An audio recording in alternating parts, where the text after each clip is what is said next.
और बढ़ते हैं अगली खबर की ओर। वक्फ बोर्ड को लेकर, वक्फ बिल को लेकर के जो विरोध प्रदर्शन है, लगातार मुस्लिम प्रदर्शन कर रहे हैं और इसे लेकर तमाम धमकियां भी दी जा रही हैं। और अब all India Muslim personal law board ने भी कहा है कि अगर वक्फ संशोधन बिल पास हुआ तो पूरे देश को शाहीन बाग बना देंगे। तो मुस्लिम पर्सनल लॉ बोर्ड के प्रवक्ता ने कल प्रेस कॉन्फ्रेंस के बाद ये बयान दिया और साफ साफ कहा कि वो उसके खिलाफ देशव्यापी अभियान करेंगे। साथ ही शाहीन बाग जैसा प्रोटेस्ट पूरे देश में होगा। बिल अगर पास हुआ तो शाहीन बाग बना देंगे हम। इससे पहले एसडीपीआई की नेता सैयदा सादिया ने भी कहा था कि अगर वक्फ बिल पास हुआ तो सीए एनआरसी से बड़ा इनकलाब होगा और शहर शहर शाहीन बाग बनाया जाएगा। आपको बता दें कि शाहीन बाग में जहां सड़कों को महीनों तक बंद रखा गया था, उसके अलावा सीए एनआरसी को लेकर के वहां से देश भर में जो विरोध प्रदर्शन हुए थे उसमें दर्जनों लोगों की मौत हुई थी। देखिए, शाहीन बाग से मुराद क्या है हमारी? हमने कहा हम देशव्यापी अभियान छेड़ेंगे डेमोक्रेटिक तरीके से,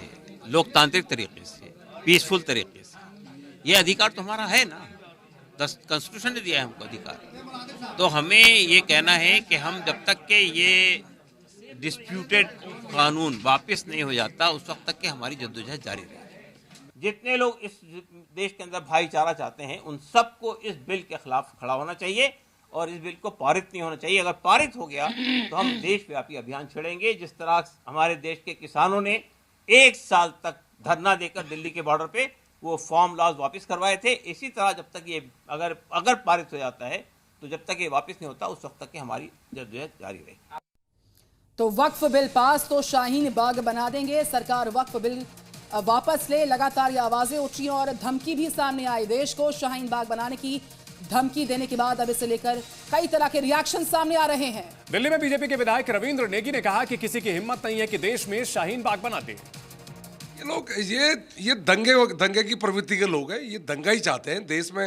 ये जहां भी आपने देखा होगा, जहां भी दंगे होते हैं सबसे पहले इन्हीं का नाम आता है। ये लोग दंगे की राजनीति करते हैं और इनको सपोर्ट करने वाले सारे विपक्षी दल हैं जो इनको सपोर्ट करते हैं। और कहीं ना कहीं इस बिल अगर ये पास होता है तो मुझे लग रहा है कि कानून प्रक्रिया अपना काम करेगी और किसी की इतनी हिम्मत नहीं जो शाहीन बाग बना दे। यहाँ पे भाजपा का राज है दिल्ली में, अब आम आदमी पार्टी का शासन नहीं है। तो हनुमान बेनीवाल ने इस पूरे मामले को लेकर के क्या कहा है, आपको वो भी सुनाते हैं।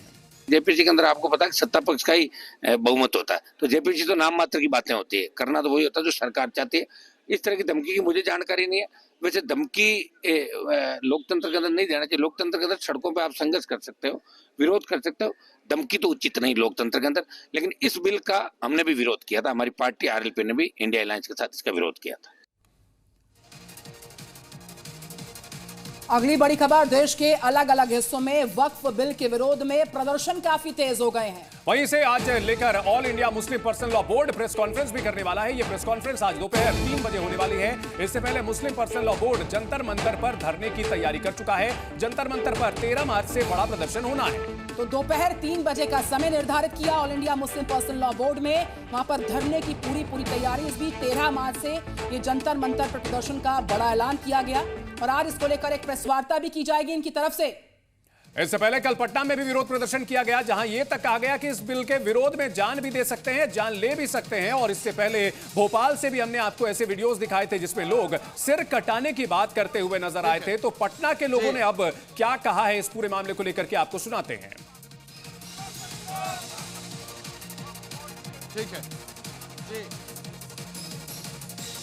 वक्फ बोर्ड जिन समुदाय को लेकर बना हुआ है उसमें नन मुस्लिम समुदाय को एंट्री करना सरकार का फैसला निश्चित रूप से किसी खास समुदाय के लिए अहित करने की पूरी योजना है। इसलिए हम लोग इसका विरोध कर रहे हैं कि इसको वापस लिया जाना चाहिए। कर रहे हैं कि वो सब जमीन को जो है ना हड़पने की कोशिश कर रहे हैं। जो भी वक्फ किया हुआ है, जो लोगों को देने के लिए है, वो हड़पने के लिए कोशिश कर रहे हैं। यही उन लोगों का ये उनको क्या जरूरत है, मोदी जी की क्या जरूरत है? वो मेरा जमीन है, हमारे बाप दादा पुरखों ने दान दिया है, वो हमारी संपत्ति है। आप नीचे से लेकर ऊपर तक समझ लीजिए, जहाँ जाना होगा वहाँ जान भी दे देंगे। हाँ, जान भी दे देंगे, जान भी दे देंगे। हाँ एकदम जान दे देंगे, जान ले भी लेंगे, हाँ ले भी लेंगे। जो कर रहा है, जो साजिश चल रहा है कि जान भी दे देंगे, तो अब जान भी ले सकते हैं। और मरता क्या नहीं करता, बोलिए मरता क्या नहीं करता। क्या नाम हुआ आपका? मेरा नाम जान के क्या कीजिएगा, शमीम अहमद।